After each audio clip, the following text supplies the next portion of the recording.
A very warm welcome. I'm Carolin Emcke, and I'm happy to welcome you here on behalf of the Federal Agency for Political Education and on behalf of Schaubühne. This is another Streitraum with the title Black Lives Matters, not just sometime and somewhere else, but here and now. Now, criticism of racist violence and racism were considered an American phenomenon initially. But uttering and exoticizing discrimination and anti-Black racism are bitter everyday experiences for Black and African people and members of the African diaspora here. In every social, cultural, and political context, these groups experience various forms of exoticizing or criminalisation and violence, which strategies in anti-racist activism and which artistic and social practices of criticism and protest can help. This is what I would like to talk about with my guests, and I'm happy to welcome Tahir Della, born in Munich in 1962. He's been an activist in the initiative Schwarze Menschen in Deutschland for many years, and he has been the spokesperson of the ISD since 2011. Now, the extension of a critical memory culture and working against racist police action is key, as is fighting against racist stereotypes in the media. Tahir Della is also a member of the Eine Welt Promoter Program, and he's also a member of the board of the Post-Migrant Network and the Decolonize Movement. A very warm welcome to you, Tahir Della. Joy Denalane was born in West Berlin in 1973, and she has always been influenced musically by jazz, funk, and soul. With Freundeskreis, a hip-hop band, she became famous in the first place. They were trying to find a singer, and there were only few Black women or people in general who focused on racism and discrimination and marginalization in their music in Germany. Joy Denalane became one of the first pop artists in Germany who thematized also their very own experience. And I would like to recommend her latest album, Let Yourself Be Loved. It's wonderful. A very warm welcome, Joy Denalane. Hadija Haruna-Oelker, born in 1980 in Frankfurt upon Main. She's an author, an editor, a journalist in Frankfurt upon Main. She's working for Hessischer Rundfunk, and she's also the host of the press talk Wir können auch anders, which is hosted by the HBS, and she's also writing a monthly column in Frankfurter Rundschau. She's focusing on youth, social affairs, and anti-racism. She was awarded the ARD Radio Prize in 2015 and the Medienspiegel Special Award for Transparent Journalism in 2021. She's also the co-editor of an anthology with the title Spiegelblicke, and with Peter Rübenscheid and others, she translated The Hill We Climbed by Amanda Gorman. Her recent book has just been published, and I'm happy to welcome Hadija Haruna-Oelker. And since this is a Streitraum in the context of Feind, and I would like to thank the interpreters, Lilian Assegese and Julia Wadetzky.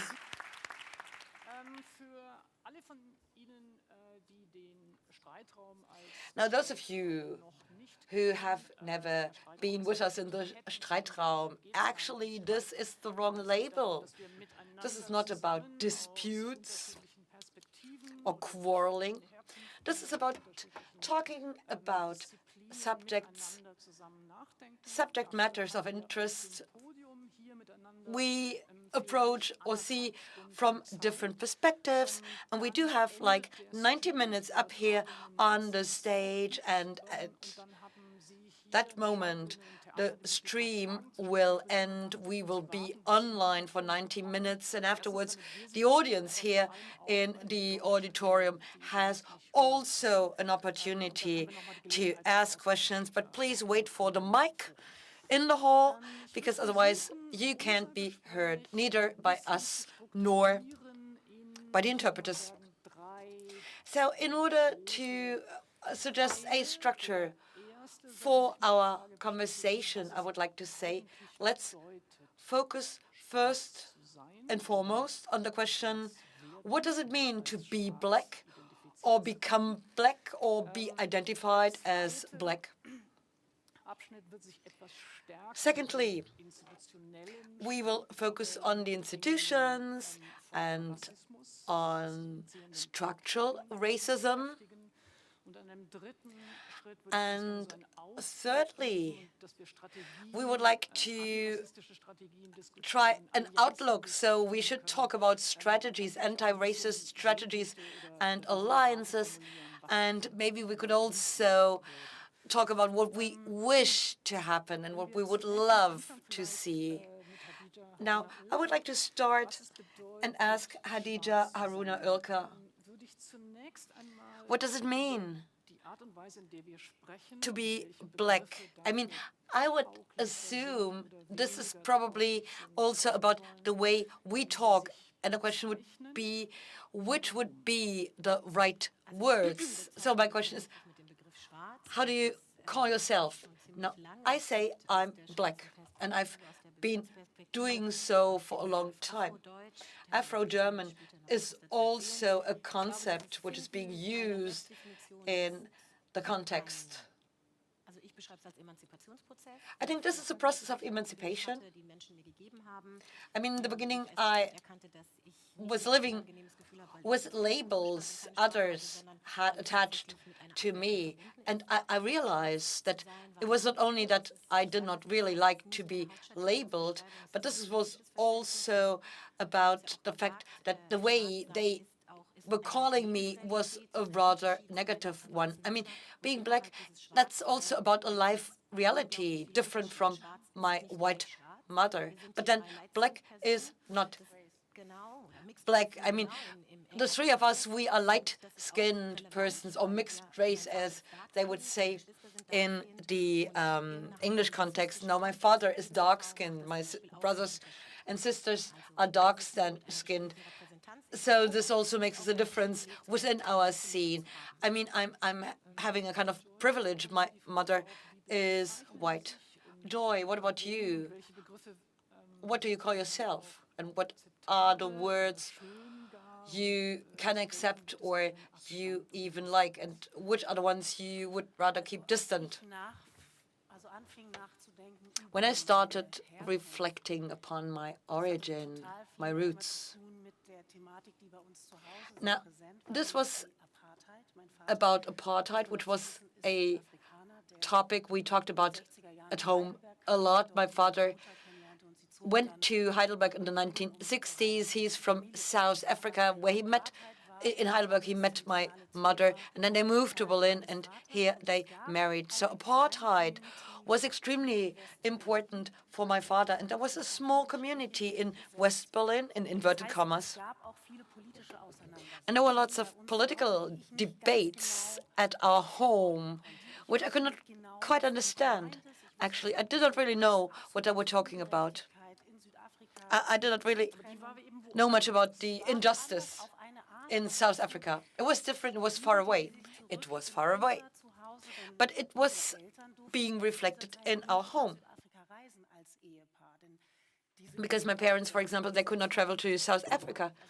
A mixed couple was not allowed to go there.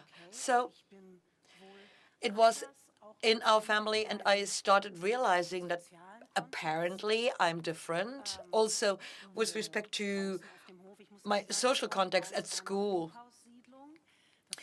I mean, I'm also from a high-rise building, a residential property context, which is also important because if you live in one of these buildings, in those residential properties, you live with lots of people, and there were lots of children. And I did experience racism also at a very early stage, and being a mixed breed, so to speak, was also problematic. Being a Mischling. Now, I mean, this was actually the first attribute I got, being a mixed breed, which was also told me in a somewhat negative way. I mean, your back is too fat, your hair is too curly. I mean, actually, I was not fat, but it's true. My back was quite round.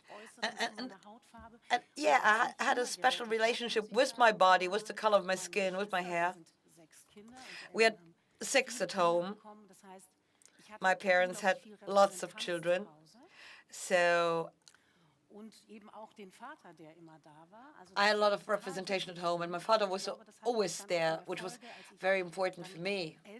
When I became older, when I met other young people, and when I connected with many other black Germans in Berlin, and there were quite a number, and there were lots who had a very different family experience. They had had a black father, but he wasn't home. And for me, it was really important that he had been with us. Now, if you ask me, I'd say I'm black, but at the time, we started using the concept of African German or Afro-German. It was a political concept for me. Why would one have a more empowering effect than the other?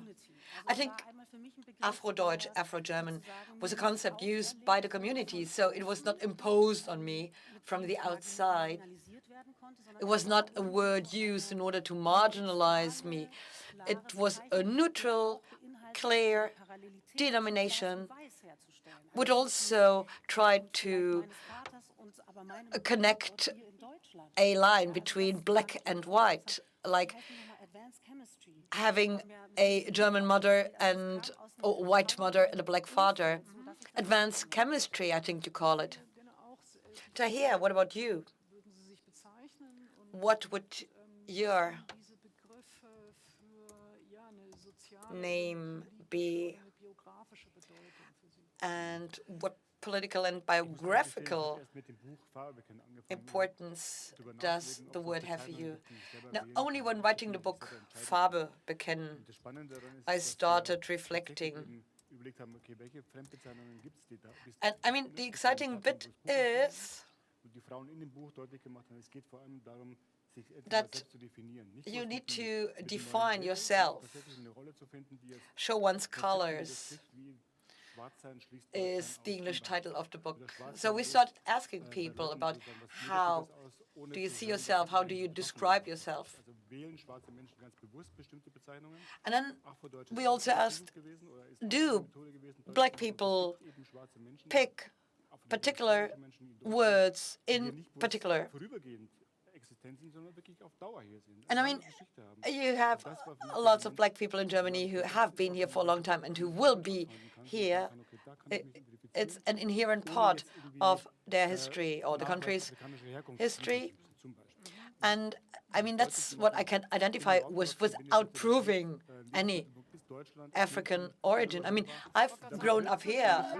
The center of my life has always been Munich, which can be heard when you speak German.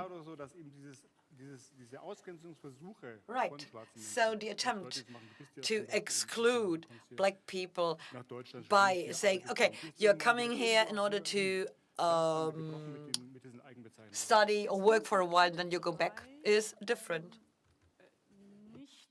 So all three of you did not use the word person of color, but this is something that, at least in text, in the literature, it is something which is being used a lot.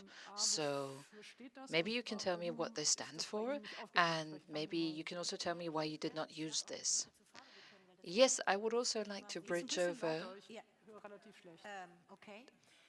You're not audible that much, so please speak up a little. So this book, Farbe bekennen, is something that I got to read when I was 16, 1996. It is something that also gave myself a way of calling myself to understand the history of Black Germans in Germany, Afro-Germans, and being black, black is beautiful. You know, all the terminology of the experience of racism, and this is something that you would call these days texturism, colorism, featureism. How are the bodies of black people? All of this is English because there were many words that were coined, many concepts that were coined in the English language for designating this. BPOC, for example, is black person of color. And this is very important because person of color very often in German translates into persons with a migration background. We are perceived as being foreigners, being migrants, being black and being German at the same time is something that mostly people don't understand. But at the same time, we are black, so we are racialized as well. And we therefore would like to add the B, and how to translate this into the German context and also do this in terms of language, the German language. This is a challenge we are confronted with. Thank you very much for the explanation, but let me ask you one more time. I also use a BPOC. For yourself, you mean? So it is also interesting, you know, there are also bubbles. We are all moving around in bubbles, and in younger bubbles, the BPOC is something which is more familiar than being black, and this is used synonymously. So I have no problems calling myself BPOC. I am also POC whenever this kind of fits into the context, and this is important for me with language. There are certain terms that I would never use for historical reasons, as you described them, because I connotate something with them, and they are not words of emancipation, and this is most important to me. I'm only asking you because I believe it is very important to also communicate this, to convey the terminology that might be used with what meaning and why is this constantly shifting and changing, because this might also cause irritation. Therefore, I was asking you. There is also a very nice anecdote of the black British cultural theoretician Stuart Hall, who explains to his 2.5-year-old son that he is black, and the son says, "I'm brown."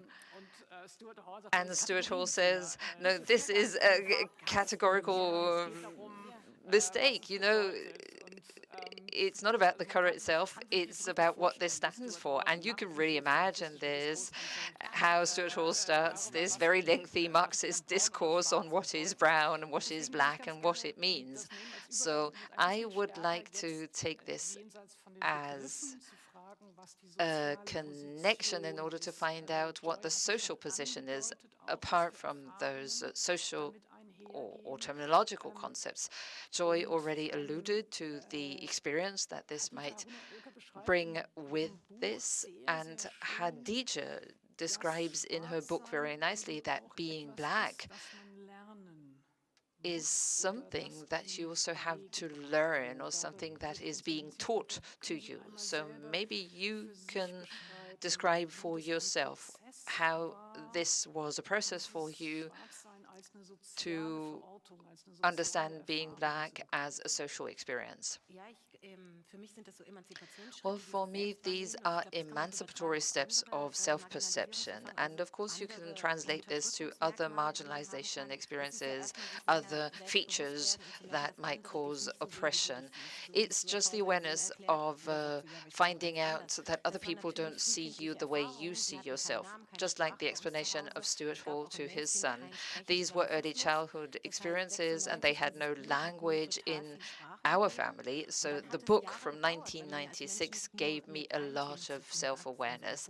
And during puberty, there are so many other different aspects you have to deal with. Being a woman, being a black woman, all of this comes into play. I was in my mid-20s when this started, and I met persons in the ISD context that I'd already met before in the feminist realm. And I met Afro-German women, and so we started to have this process of African awareness. Steve Biko and Frans van Noort, Audre Lorde, Bell Hooks, they all worked on concepts of what this means to realize oneself within this racist experience and also give oneself a name, which also might signify going through pain. So from the age of 20, you said, this was kind of a deliberate appropriation and stepping out of an experience which in the past or before was shaped and dominated by your family background, but not politicized in a community. Maybe you can take another step back, even further back, and describe what your experience was all about this before you connected with other people, how you actually perceived yourself as being black. Joy really described this, how it was for her during her childhood. Let me make a disclaimer. The pre-stage, I'm describing this in my book, and this is why I can speak about this. But of course, this is associated with a very painful process. Looking back and recalling what maybe back then you did not see. I wrote this down in my book. There was kind of a rejection towards black persons. I was also asked about this. I would say that I was closer to being white than being black. I have a white mother, I have a white socialization, so it is more of a political concept. It has little to do with my skin color. It has to do with in which world you live, what is communicated to you, what is attached with which value, and what are the codes. My father was there. He was not absent, but this missing experience of the continent, I traveled to Africa only later. My father originally comes from Ghana, so I traveled there. But in Germany, no colonial history was communicated. There was nothing that existed in terms of black history. And this is why I needed to realize for myself how I was aware of black persons. And Joy Denalane, for example, had her song about what representation means if there is nobody there for you, for a young woman. Of course, those things change nowadays, but self-rejection was also part of that, not liking my hair, not liking my skin color. These are all very painful processes. Since 2020, I have been saying to black persons as well to tell these stories from their past because it is so hard to believe. And this would also be a sign of, being aware of this racism and also kind of identifying that it actually exists. Of course, we have to speak about this so that we can cause emotions and empathy, but then also say what follows from this. Okay, so first of all, let me say thank you. Thank you that you are speaking about this now, because, of course, this is not easy. And from my experience, I would say it is much easier to describe this in a book and then give this to the public instead of just sitting down here and speaking about this in front of an audience. So thank you very much. I'm very serious about this. Thank you to all of you for doing this. I have one reason why I find it is so important to speak about this. For me, whenever people spoke about Black Lives Matter and how this movement came into existence in the United States first and then over here as well, it was very much attached to the experience of the killing or the assassination of Black persons, mostly in the context of police violence. And Black Lives Matter was really about that Black lives actually mattered and that we should care about the murder of Black persons. But it also had this kind of Black deaths matter aspect to it. And the longer this lasted, I believe this became a greater problem, because all your three lives that you are sharing here with us today stand exactly for the fact that Black lives matter. So how you live these lives and how different and diverse these lives can be. And this is something that I wanted to talk about today. This is why I am asking you so much about your personal experience here. I think it does something different, also politically speaking, if we speak only about the murders of Black persons, or if we also speak about Black lives in a very detailed fashion. So this is just to explain why I asked and try to dig a little deeper. From Joy and from Tahir, I would also like to know if your parents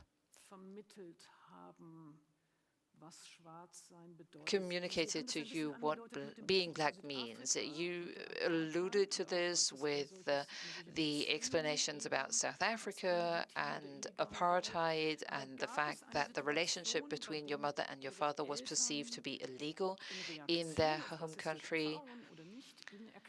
But did your parents also explain to you what the social experience of being Black means? Maybe Joy first. This question has many different layers because I think that people have different recollections, and they come from different angles. First of all, the awareness of realizing that I look the way I look, and this had to do with the fact that my parents were the couple they were, and this is what I understood, and I like this. And I was always surrounded by many others that looked like myself, 5 siblings, and my father. And our parents were very much aware of the racism experiences that we might have. And for that reason also, they moved away from Heidelberg to Berlin because they believed this was the more tolerant city with a bigger community that you could immediately connect with. Because many Africans, if I can generalize, actually came from the Anglophone countries. They were Nigerians, South Africans, Zimbabwe, Kenya. So there was this big community, and you could immediately try and connect. So they already took this step deliberately to come back to your question. So it was clear that the relationship of my parents was critical, and this awareness for this is something that they only communicated to us. And that had 2 sides. So on the one hand, there was this total protective mechanism that both my parents were very much maintaining. We as children were always taken seriously whenever we had an experience of racism. I cannot recall any situation where our parents tried to minimize this or something else. There was this immediate moment of our parents to try and teach us to defend ourselves, maybe try and sort this out alone, verbally, and in case of doubt, also ask our parents for support. So you mean you received instructions to defend yourself? Yes, that's what I would say. But fairly enough, we are 6 children. We are all very different. I am the third child and the first daughter, and I had to spend a lot of time with my older brothers because both my parents worked full-time. My brothers dragged me everywhere, and I really learned a lot from my brothers, through my brothers. They were very nice brothers. In no way did they limit me or restrict me, quite the contrary. And I could really see how they behaved, and I reproduced this for myself. So I did not have anyone get at me. And was this something that you had to learn to defend yourself? My assumption would be, and maybe you can correct me, my assumption would be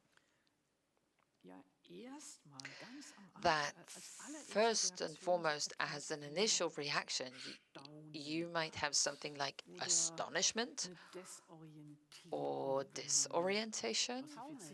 If you are racialized, you know, if like the first moment is kind of such an irritation that you are paralyzed, and it might not really put you in a position to defend yourself. Was that the case?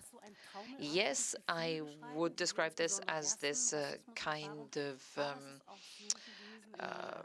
uncertain sort of feeling or situation. And I also mentioned my brothers because I think that they really exerted a lot of influence without me noticing. You have to quickly decide, especially if you are moving around in this big group of children, and you have to try and find your own position in that group. There are not so many options. It's either you give in to the situation, you step back, or you enter the confrontation. And as a child, I quickly decided to, you know, not put up with anything, to never seek a confrontation, not at all. But if I was attacked, immediately react to this. This was my way of surviving in this big estate, the housing estate we lived in, and the streets we roamed. Tahir, maybe first of all, let me ask you the question, whether there was one moment or many moments where your parents spoke to you and communicated this kind of position or positioning to you, or if this is something which developed over time through racist experience, what this means to be black. My parents were rather reserved. My father was not absent, even though my parents got divorced later on, but they always taught me, whenever you are discriminated against, defend yourself, but they never really told me how, other than, you know, physical violence. My grandfather was more active. He said, you will have certain experiences in Germany, a society mainly composed of white persons, but you have possibilities of, you know, coping with this, to kind of make clear where your position is, that you have the right to stay, and you can also explain that you are not going to be chased away by people who think that black people do not belong here. And very often I was also dragged to events by my grandfather against my wish. I really didn't want to go there in New York. I had other things to do, but still, they explained to me what it means to move around as a black person in a black community without being asked any questions. Because normally, you know, sometimes questions are being asked by Germans. For example, the question of, where do you come from? This is kind of a very trivial question, but when you wonder what is behind this, I've never been asked throughout my life in Germany, where do you come from? So when you just think of this situation, it makes really clear how racist this question is. Nobody ever asks me where I come from. There are other silly questions that are asked to me, but at least this is not one of the questions that is being asked.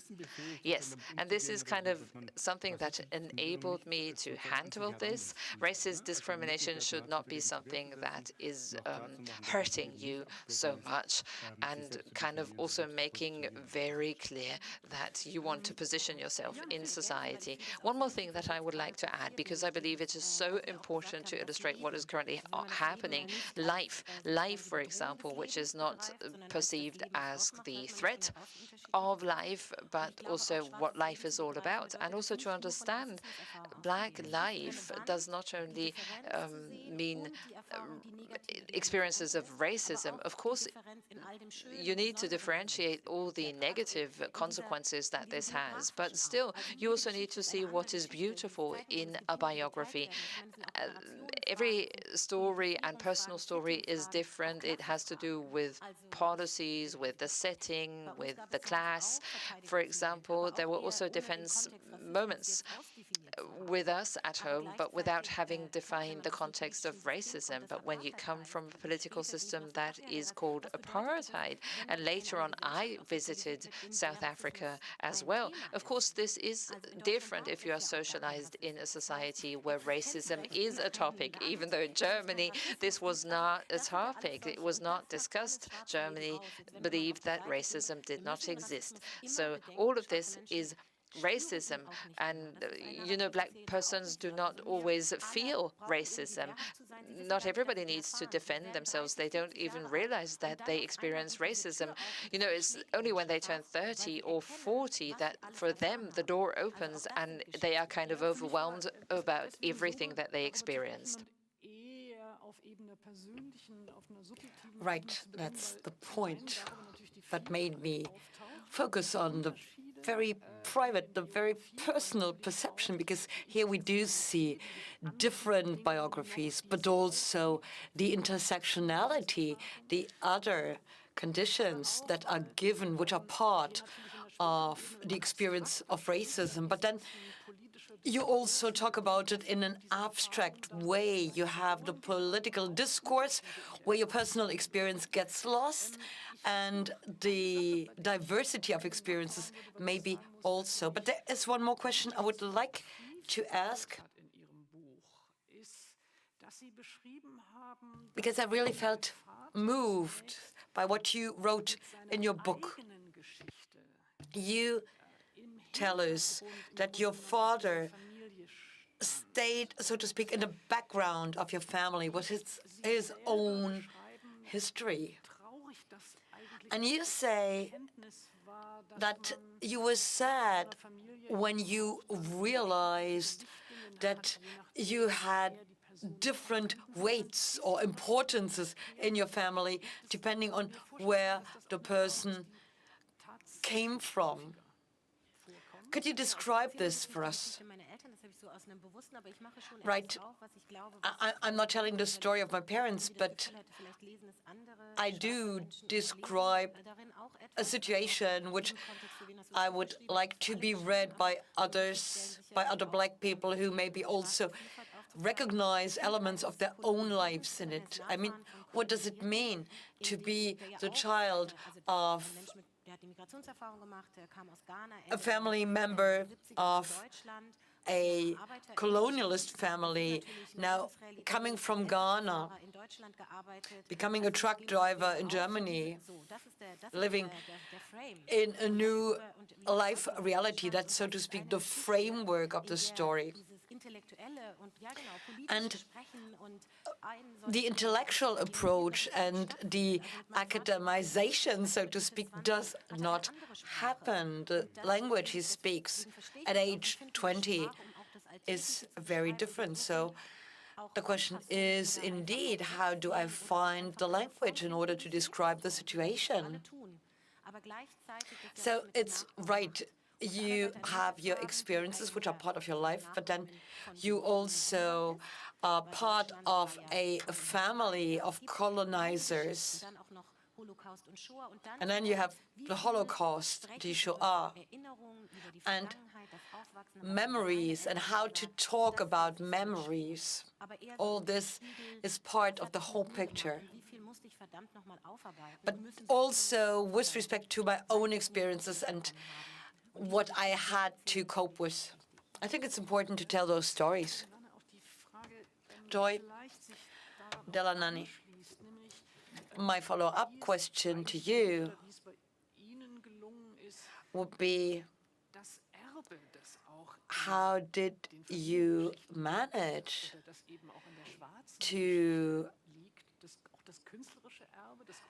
take up the heritage, the cultural, the political, the artistic heritage? How could you appropriate this heritage? You discovered it, and it has become part of you. So you are inscribing yourself into this heritage. It's a process of becoming aware, right?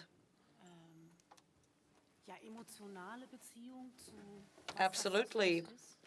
I had this emotional connection with the experience of racism, and I didn't have any language. There wasn't any language to describe what I experienced in Germany, but I felt my identity in music. Music was the vehicle I used, and we had a lot of music at home. We were collectors. We went and bought records, and we put them on the record player all the time. So I'd say that music has always been part of my identity building. I felt this feeling of music in myself, and then I was a young woman, and there was hip-hop, and there was R&B, and I decided to become a musician, and I developed my own rather light R&B rhythm, which was good, but was not really about my political identity, I'd say. And then,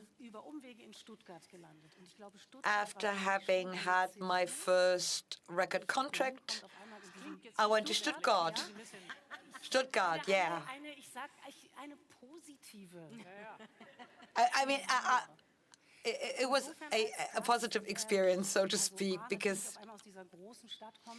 I mean, people are laughing if you go from a big city to a small one. But actually, Stuttgart is not a small town. I want to do justice to the Stuttgart citizens. Yeah, so you can blame me anyway. I was impressed. That's what I want to say. I mean, I was trying myself out in the music industry. And then I met people who did their own thing, their own business, their own music. It was also about self-empowerment with a lot of musical quality, where I met Max Herre, who was the lead singer of Freundeskreis, a very political band. So we met at the time, we married, we're still married, and I could make a record, and I was free to do what I wanted to do. I could really realize myself. But of course, I had to ask myself, what do you want to say? What do I want to say? So, okay, the R&B record was quite all right, but this was one step further. And I also got a bit of advice of my wonderful husband, Max Herre, who had inspired me, who had made me do this. And he started asking questions. Have you ever been to your father's home, for example? How often? What did you experience there? And then we traveled to South Africa, and then I also made music with South African musicians, and I started making music in German then at the end as well. In the beginning, German was not the language I wanted to express myself in, musically spoken. So it was a long way. And this is what how soul came about. It's very different today. That's true, but it's still a reference. So that's the work I did and exposed. I'd say that this has also been a kind of a seizure in the musical landscape. Music made with an African language. I sung in Pidi, that's the language spoken by my father. I sang songs in Xhosa, in a language spoken by women mostly. And for me, it was a lot of work. It was not easy. I had to undertake an effort in order to get closer to myself. Were you afraid? Were you afraid also with respect to what this would mean in your appearance? All of a sudden, you were representing something which had been part of yourself but had not been that visible. No, I was not afraid. I was actually used to certain perceptions, so no fear. Für Sie ist ja ein ganz anderer Kontext natürlich als jetzt der spezifische so einer Musikindustrie war. Auch da würde mich die Frage interessieren. I mean, the music industry is a special context. So I would like to ask you, Tahir, how come that you decided to be part of political movements, which are rather new in Germany, we need to say. I mean, racism has not been addressed as racism for a long time. And I think the ISD was founded in 1986 when people still said foreigners' hostility or xenophobia. They didn't call it racism at the time. So what was it like for you? What made you become part of a history? Now, the book offered me an opportunity to get involved on the basis of biographical experience. I started developing a political concept on the basis of my own experiences. I was faced, like many of us, with the fact that there were lots of organizations and groups who started doing things for us without even asking. Today, we say that we are a black movement because we realized that already in the 1920s, black people were politically active here. So this is what we try to do in the first place, be capable of raising our voices, speaking about what happens. Racism, calling racism racism, as you said correctly, it was not even labeled racism, it was called xenophobia or foreigners' hostility. So as a black movement, we started focusing on black people, speaking about racism, but also organizing our lives. So we decided to get active in Munich. And without having a blueprint, which we could have used, we started to organize. It was important for me, for example, to organize meetings, and we decided who should be allowed in and who should be addressed, which was an important topic for many.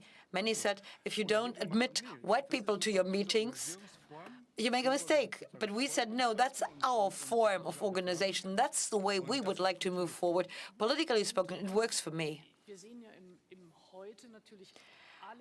Now today we do see lots of different technologies, methodologies and practices of rejection of the debate about racism. And I wonder what's the difference between what we see now and what you saw at the time? What was the biggest resistance in the public discourse at the time you had to deal with? Well, I'm afraid not much has changed. Racism is still seen the same way. We still say there are racists in the Nazi Party, in the AfD. So it's easy for us to identify racism, but when it comes to structures, to our coexistence in society, people are still very defensive or protective. People feel attacked right away. When you talk about racist structures, people within those structures go and say, but it's not me, it's never me. They start telling you about their black friends and that they've traveled to Africa a lot and so on. It's hard to see, but things are changing. So the willingness to say racism is not something which concerns a small group only. Racism is a societal, general attitude and behavior. Well, that's interesting. The consequences I see are the same, but the description I would offer is a different one, because I always think that whenever we talk about structural racism, people tend to say, well, these are just single cases. And people don't accept that there is a general situation, a mark. And people feel offended, which is actually a contradiction. Because, I mean, if you go and say it's an individual problem, it's only about singular cases, you don't have to be offended when someone says there is racism. It doesn't happen, though. In 2020, for the first time, we had the word systemic racism against the backdrop of the murder of George Floyd. So we talk about racism, but we keep up the structures, we maintain the structures. So we have to really say this is not about individuals. I mean, it's anyway hard to prove how many racists there are, because the individual will never admit that he, she, they is a racist. So it's about the structures. It's about the inherent logic of the structures. Now, this is maybe also about looking at the bubbles in which you move when talking about the police.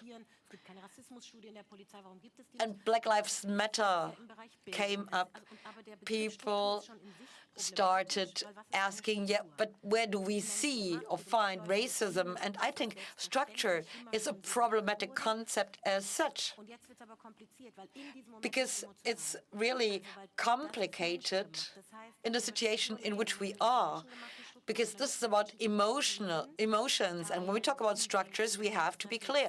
These structures have been made by human beings. It's a huge thing. I mean, it's like you focus on your own biography and you need to ask, what about my childhood? So,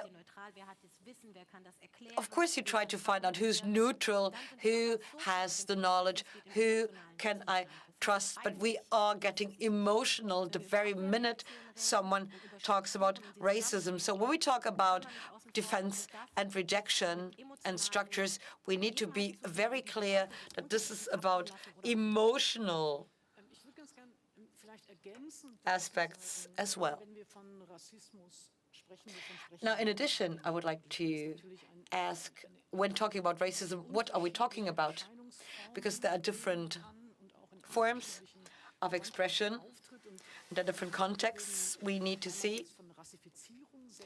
So racification would be an aspect, exclusion, the practice of exclusion, which can be analyzed structurally. You see it in the laws, you see it in the possibility of access, you see it in interpretations, in the images, in pictures. And then you have differentiating power, as Takesidis would say.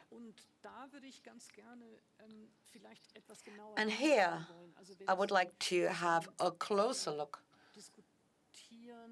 because when asking how can anti-racist practice work, we need to look at different aspects. My question would be, are you looking at the institutions as such, or are you talking about power? Well, I think you need to look at both. Structures are excluding BPOC, black people, migrants. This is to be analyzed. But admitting them into the structures does not change the inherent logic of the police, of the institutions. I mean, the police is trying to change its structures by having more migrants in its forces. But this does not solve the problem. You need to address also the impact of racism on the people affected. And emotions, I'm not sure whether this is helpful, because people hide behind emotions. I mean, they protect themselves, they defend themselves. I mean, racism doesn't mean that people want to act in a racist way. This is what we need to bear in mind. And there we need to say that structures are human-made, but they can be changed. The logic of police officers can change when we act differently. We have not even reached the point where we admit to ourselves that there is a problem. Yes, if we look at the reactions after the murder of George Floyd, where is the protests for Orijalo or for the NSU, or against rather? So we kind of push this away mentally and internally, and this really makes clear to us that we have not really yet reached the point where we identify racism close to us. Yes, I would like to hand this aspect over to the others. Racism and racist violence, in how far is this actually perceived in the public opinion, that this is part of German continuity, that this is something that runs through like a thread?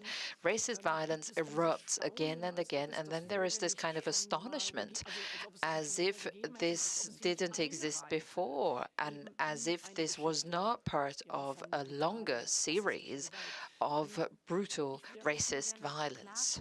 Let me just kind of make clear what I mean by emotion. I think these are different cogwheels. What kind of structure are we speaking about? Are we speaking about the police, the media? They all interact.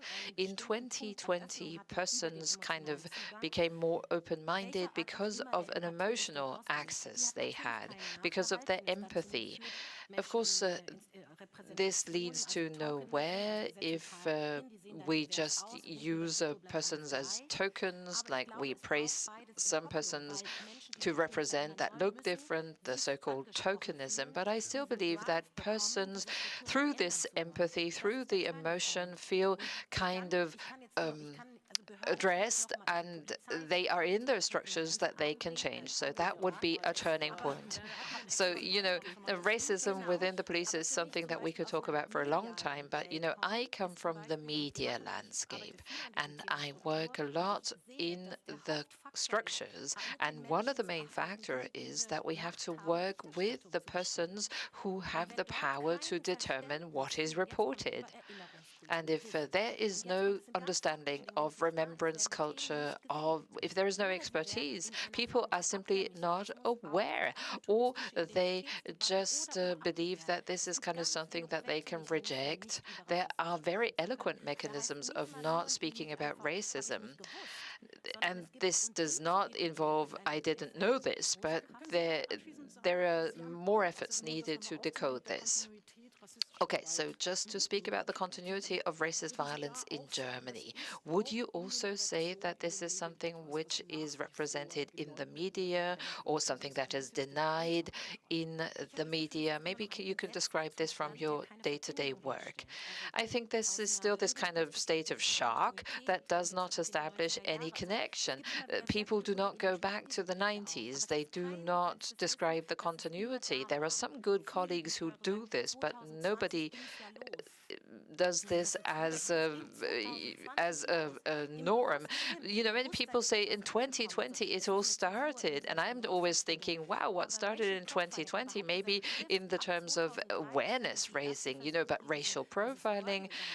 In 2013, we tried to establish the word, and in the editorial offices that I worked in, this was absolutely a no-go.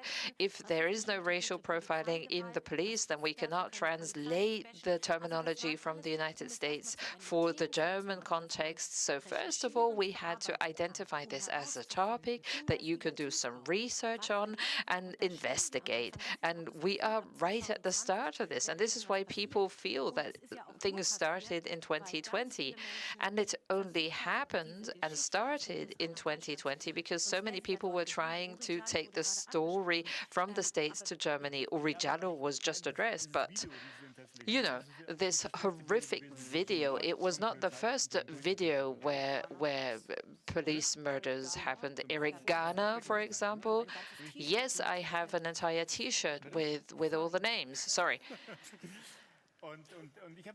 So I actually wondered if we had a video of Uri Jallo, maybe there would be more of a movement against racism, but I don't think so.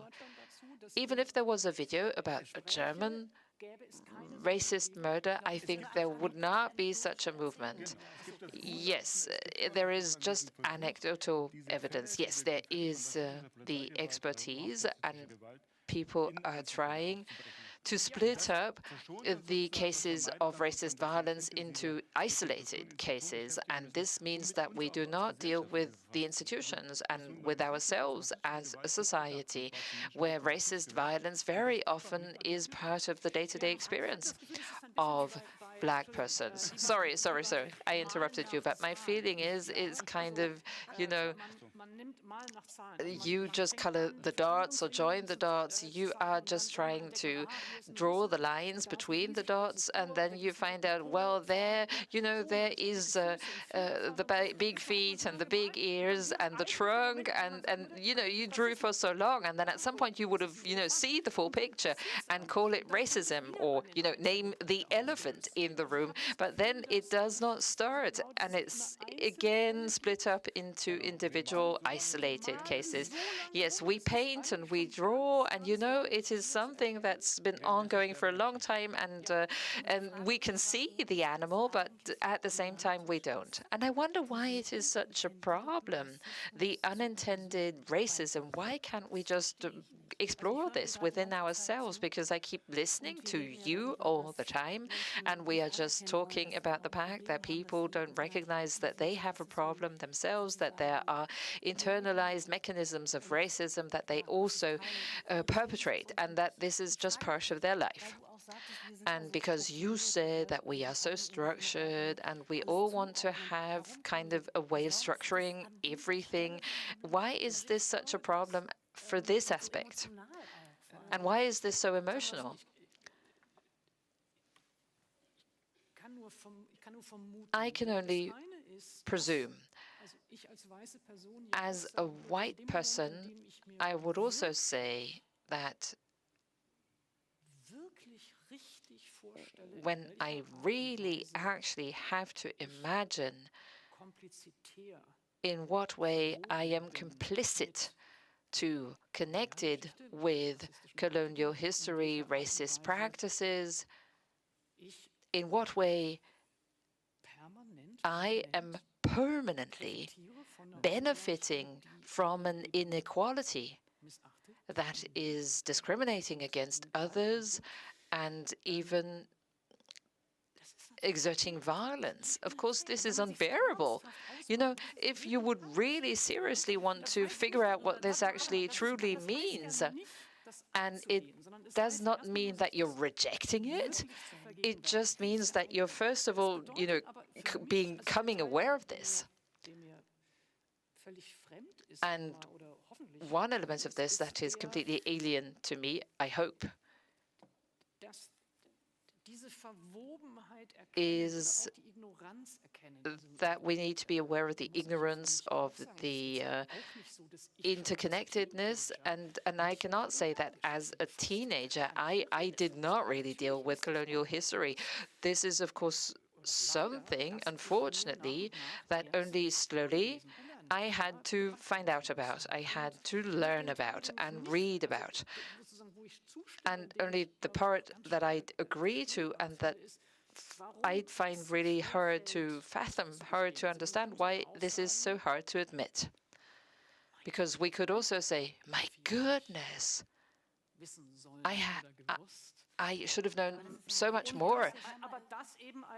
But take this as an inspiration, as a starting point to kind of dig deeper. I'm just trying to explain how painful this can be. And then, of course, you have to confront this. Then this is what it is. Yeah, let me bridge over to what I meant with emotions and a powerful position. Ignorance is a very strong tool to just circumvent this. You can see everything, and out of a privileged position, I can be very ignorant, and I can say, we only do this so that I can give you a little bit, but not everything.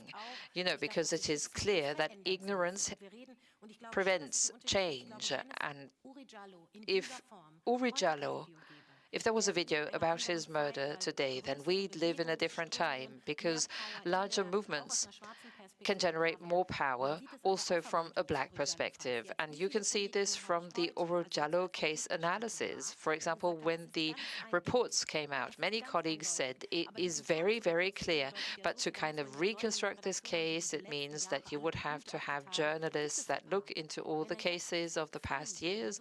There are a few journalists that actually do this. In the meantime now, there are colleagues from the media bubble. They would not allow for this to happen again. And I'm just building on this.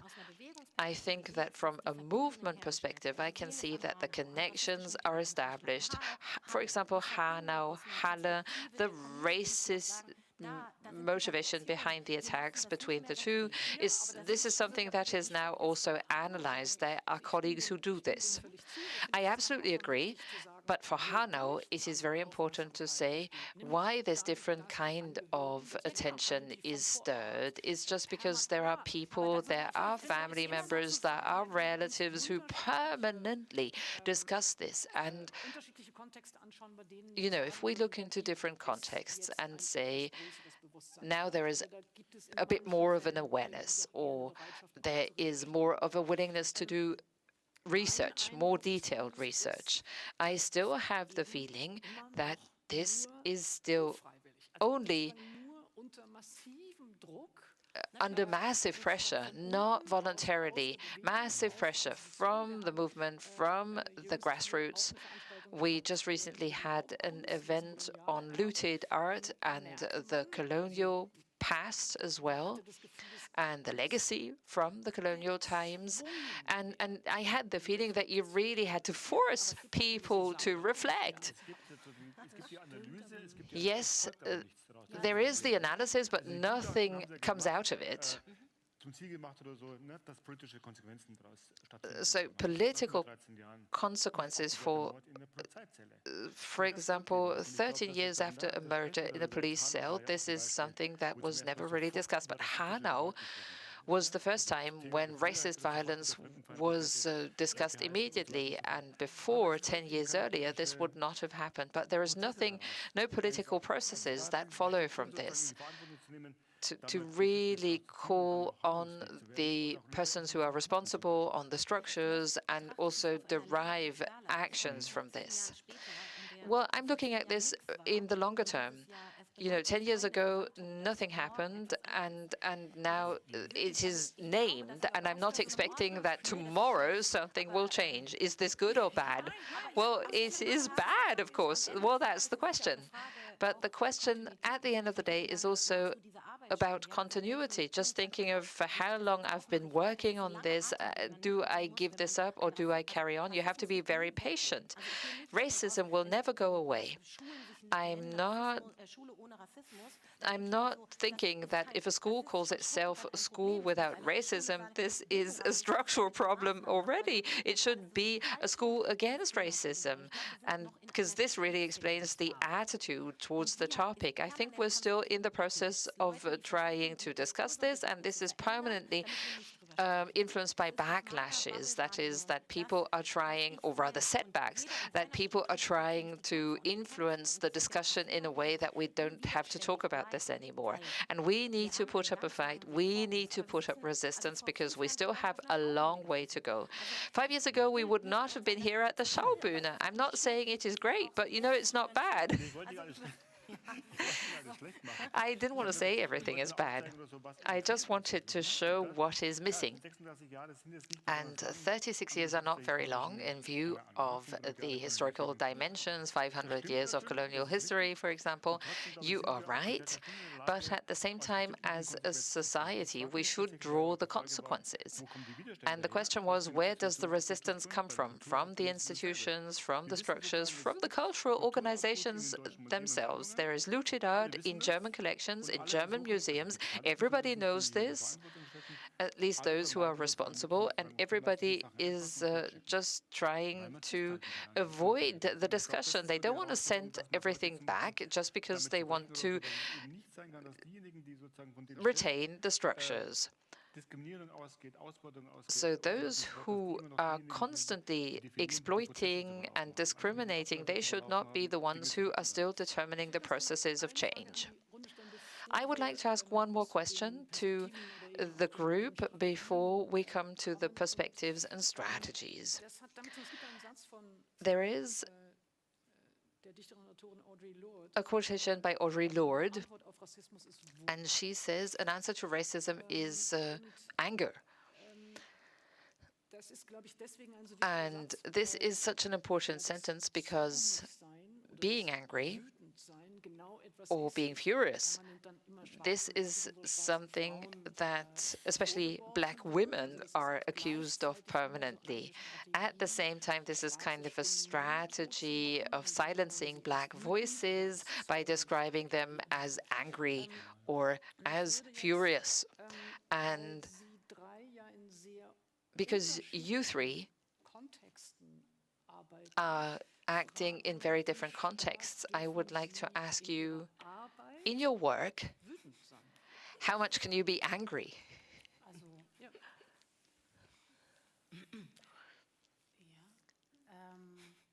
Yes, well, of course you can be very precise as a musician.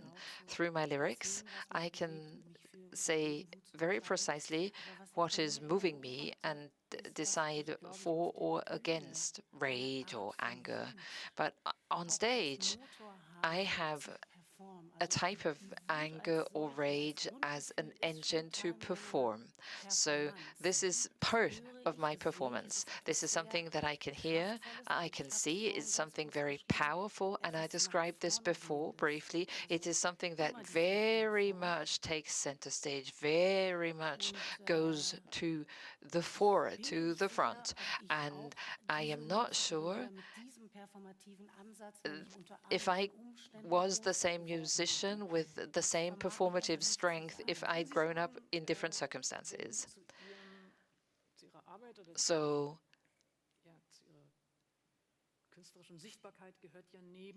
being visible as an artist, apart from performing and apart from making music, is also about giving interviews and speaking.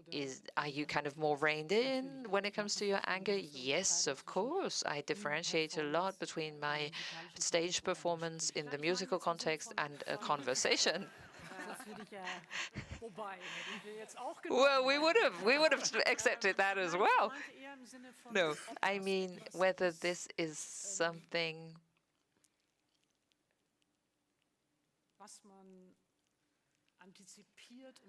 that you anticipate in the conversation, that you will be suspected of being angry or furious. I know this from the queer intellectual women context, and how in interviews I am trying to be especially simple, especially happy, so that you kind of amputate your own feelings in order for the others not to see the stereotype that they see anyway.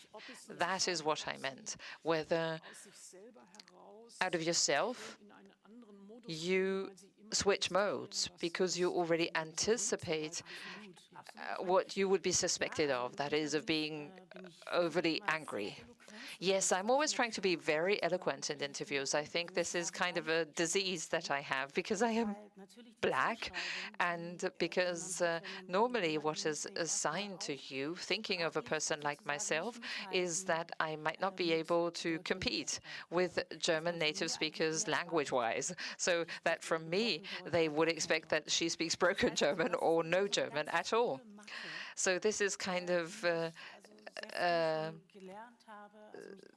coercion I have. I learned very early on that I need to use my language very well and use language also strategically in conversations, so that I should not be overwhelmed by my emotions.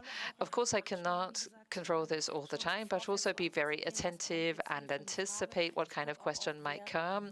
And very often I check who is going to come and interview me, what kind of medium or editorial office might they come from, what can I expect, and then I kind of brace myself for this. And this is not always a good starting point, but it might be an expression of this experience of discrimination that I had when I grew up.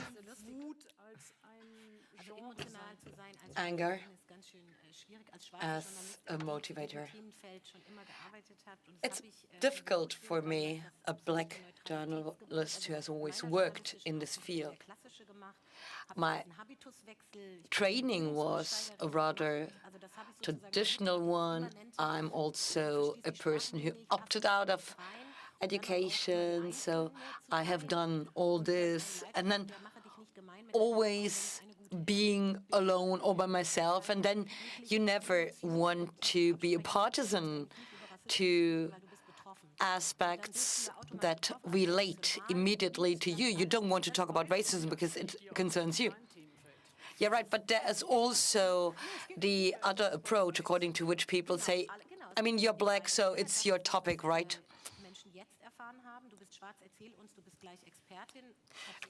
Right, yeah. I mean, being Black, being an expert for all Black topics, I mean, that's maybe the attitude today, but at my time it was a bit different, and people were rather fearing that I would be much too emotional or that it would be much too personal. So my rage, my anger, I left at home. I had it, but I didn't bring it to my job. But then it's also important to accept your anger. Speaking on a meta level, it's a major step forward in your own emancipation if you, a Black woman, can admit your anger.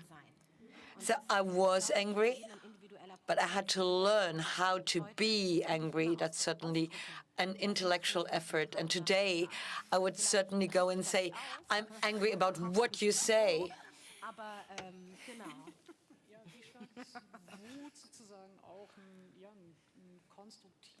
So how do you make anger be a constructive element? Well, actually, for me, it's less anger or rage than dissatisfaction. I am angry at times, indeed. There are always reasons why you have to be angry. But my general approach is rather like, am I satisfied with the situation of Black people in Germany? Can I go home and be satisfied with what I see? I mean, I am serious, but also my anger, but it's not my driving force. Well, then let's talk about strategies and about alliances. This also depends on the context we are looking at, the fields we are looking at. So my first question would be, what strategies are there in order to make Black experience visible? This is certainly also a field which is characterized by diversity because it might include lots of aspects. Tahir, networking in migrant community, this has always been important for us. I mean, there are Black people who have grown up here, but there are also others. So get them together, talk about shared experiences. And this is what we have done all the time, and which we are doing still today.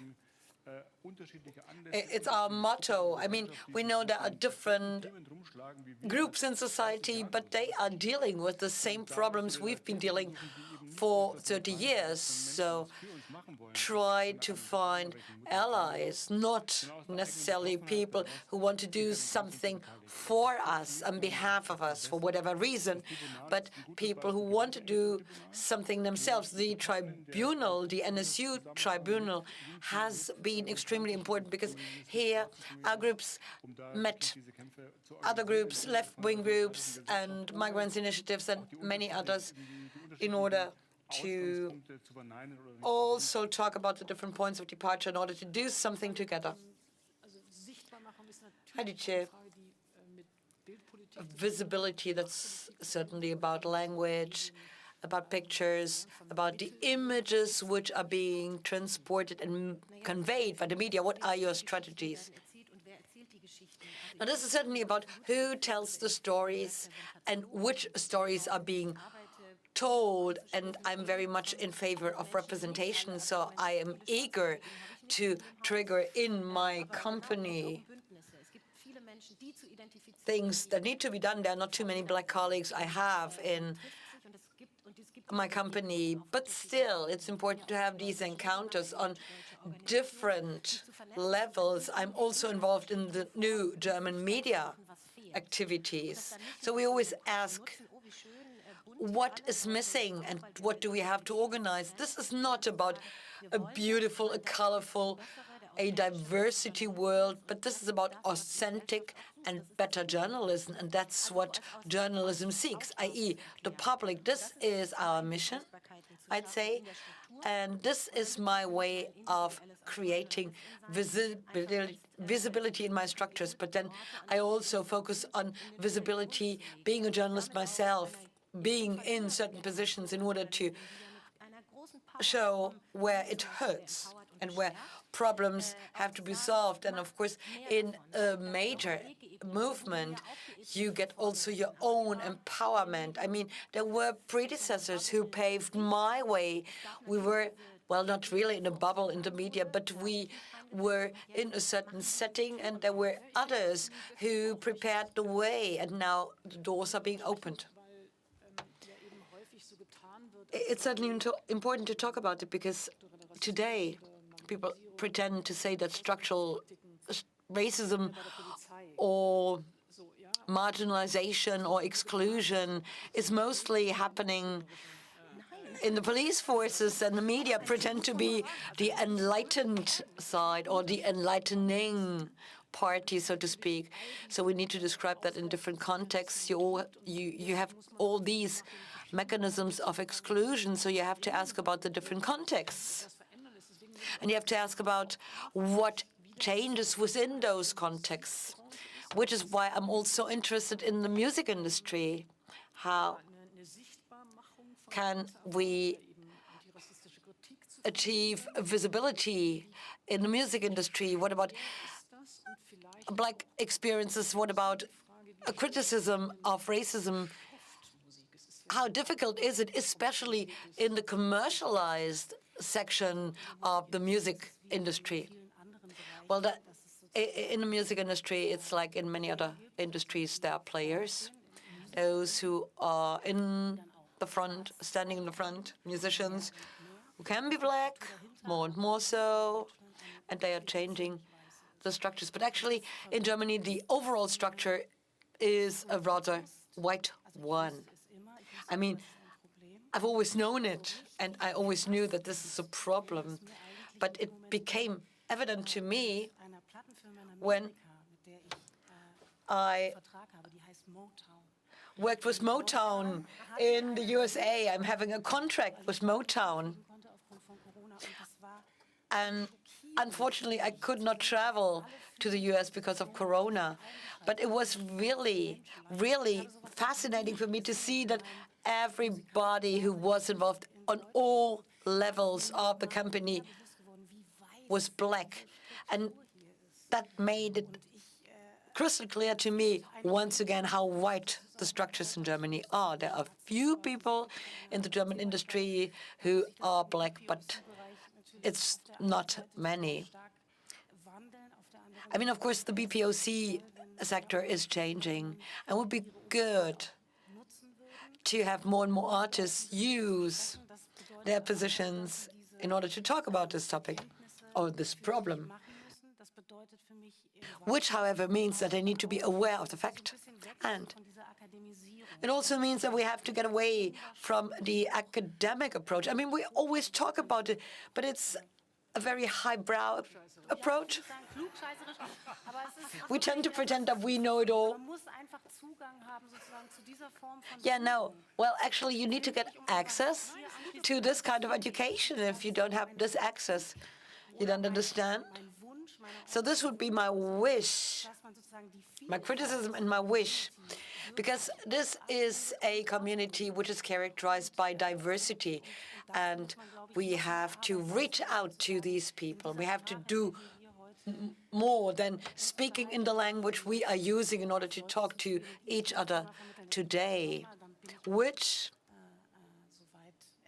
and that's my last word for the moment, answering your question, means that we also have to look at the inside. So we need to talk to people representing the community. We need to reach out to them. We should not overwhelm them or impose our ideas for them on them.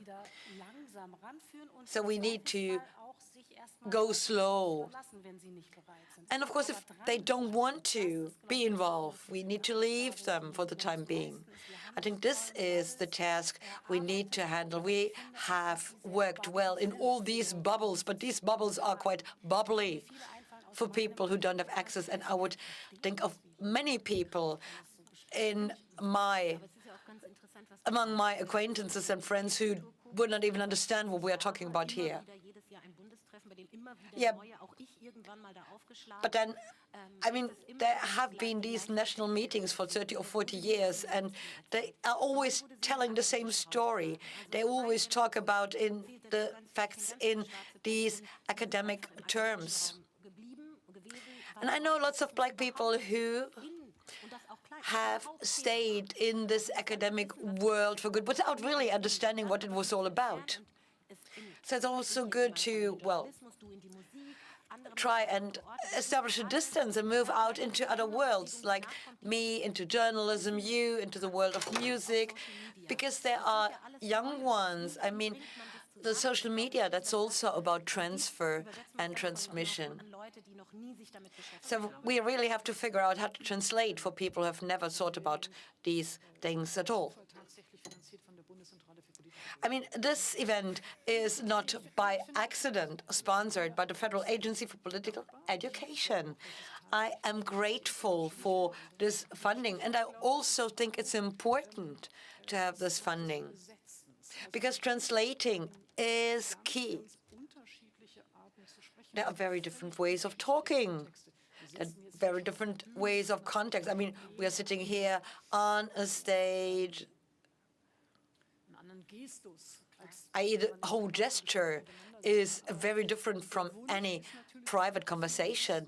But our wish, our hope is, of course, that what we say here reaches out or gets across to the audience so that everybody can also talk about it and translate it in their own contexts.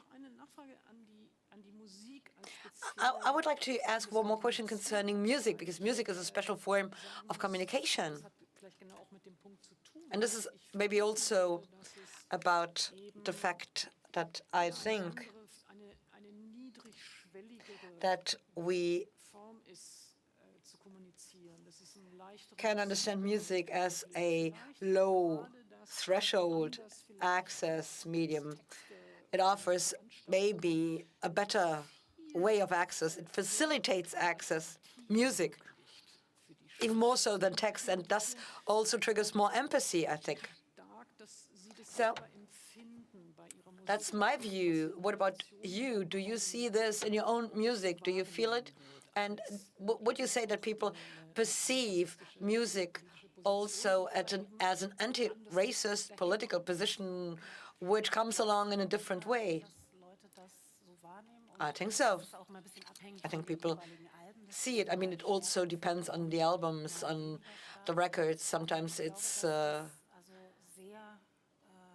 more expressive, sometimes it's less evident. But I think it helped lots of people when I started making music and made a statement and started describing my roots and visualizing them. I think lots of people could identify at the time. I think this is truly a way to build bridges. It's work. I love my work, I love my job, it's a wonderful job, but I'm also doing lots of things, so this is not about self-healing. I'm not healing myself by writing a song. It's rather working on themes, on topics I have in mind. And in the live performance, I feel back to what it felt when I worked on the texts or the music. Another question refers to different contexts or tools of transformation, because I would like to ask, how does the canon need to change? To what extent? I mean, schools, which are the texts which are being read, because it's been important for me for today. And it's clearly important with respect to the books, which you have mentioned. Also, for example, in Hadija Haruna-Oelker's book, the references with respect to other artists or writers or authors who you can refer to and whose names and texts you refer to and remember. I mean, that's what we are doing here, but you do not really see this in the museums, maybe in the galleries. But what has to change at schools with respect to the canon? Tahir. Well, you need the multivocal approach. In Germany, we assume that the history of the people is a white one. We know that this is not true, but this is not what you find in textbooks. You don't find much information about the colonies or migrants in school books, which is why these pictures, these images in people's minds are being perpetuated. So we need to translate all this knowledge also to schools, because without anything changing there, nothing will change in society, because there is a certain part of history which is not being told, which is not being taught, which is important nevertheless, which is an important part also with respect to the self-understanding of society. And the colonial history is certainly a somber chapter, but you can also talk about this particular moment in history with reference to migrants. So the multivocal approach is what we clearly need, and that would be my wish. I agree. And I need to follow up on it. I mean, this has been said quite often, but we all know that in Germany, schools' affairs are a matter of the respective federal state. So often there are individual teachers or schools who would like to also talk about racism at school. They want to sensitize others. There was a major problem in Frankfurt. In a school where allegedly there was no racism, they even got an award, and it was about the N-word. I don't want to go into detail here. There was an English text with the N-word, and the question was whether the child could be obliged to read this text in class. And I mean, it's not about talking about the N-word, it's the fact that the context is completely unknown, and it needs to be part of education at an early stage. People need to be aware of the fact that this is a migration, an immigration society. We've experienced a seizure with World War II and the extinction of people of very different kinds. And this story is not being told. And unless this story is being told, nothing will change in textbooks, which also means money, funding. So we're talking about money too. Change means, money means a complete rupture also with traditional ways. I think over the past weeks of the war in Ukraine, we could actually notice this. Very often it was said for the older generation, these images conjure up their own experiences. And I was just thinking, well, for so and so many people with a migration background, this also conjures up their own experience or the experience of their parents, but they kind of do not even appear. We had no war, and you're just thinking, who had no war? Sure, first war in Europe, and I'm just thinking, huh? Let me just broaden this. The educational canon, so what is it that is needed in schools in terms of the curriculum? And let me also add scripts to this, role models, figures, public figures. Which role do they play? Public figures you can refer to, because so far we spoke a lot about those that are active in the anti-racist movement context, but Joy is exactly such a figure, such a role model, such a script, as I call it. And I would also like to ask you which role these scripts actually play. They play a big role, but I have the fear that we project desires or wishes, and then those people that we are looking up to, they cannot actually fulfill these expectations. And we would like to see strategies, rather. How do we work on a society that we believe is worth improving? And personalities can contribute to this, and we can also behave differently in structures that we believe are problematic. And these don't only have to be black people. These can also be people that stand for things that I would stand for as well. So that is what I would wish. The expectations that we have towards individuals in structures that are sometimes not easy to live with. This is a music industry where people are also exploited sometimes, and where people have to think carefully what they say and who they say this to. Maybe this is not the case for you, but in other structures, we really need to, first of all, consider what persons can actually dare in specific structures that they are caught in and that I believe are problematic. I also share this. I share your opinion. But I'm always thinking of those who actually, first of all, have to have access to the concepts that you're talking about through different channels. And this is why human scripts or references can also be a good point to start with. I know this from myself. There are always many people that I admire for their work, and this is where I can start.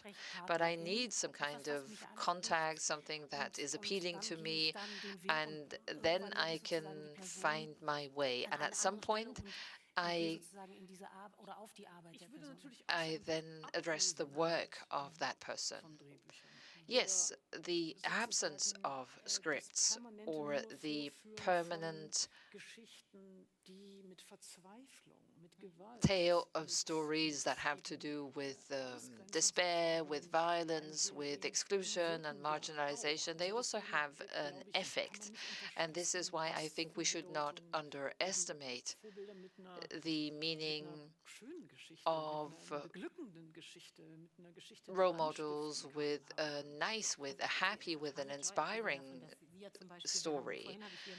Yes, I sent her my article from 2011 when I only started out as a journalist, and I wrote a portrait about you, Joy, and what it meant to me to go to Joy Denalane, to listen to her album, and perceived exactly as what you just said.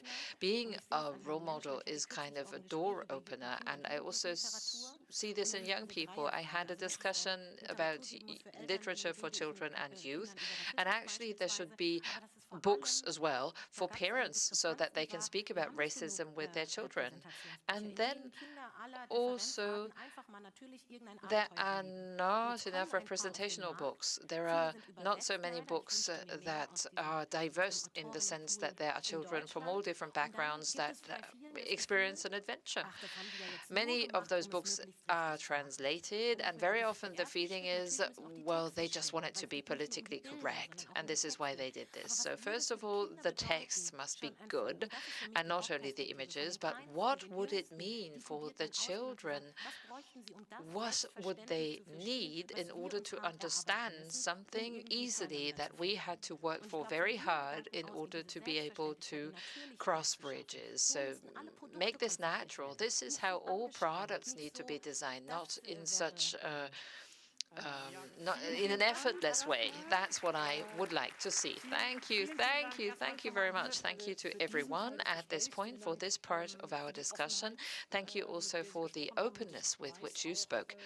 And I also know that this is always a decision. If you want to talk about this again, and this is why I would like to thank you most warmly at this point. And for those who are viewing us in our live stream, I would like to say goodbye for now.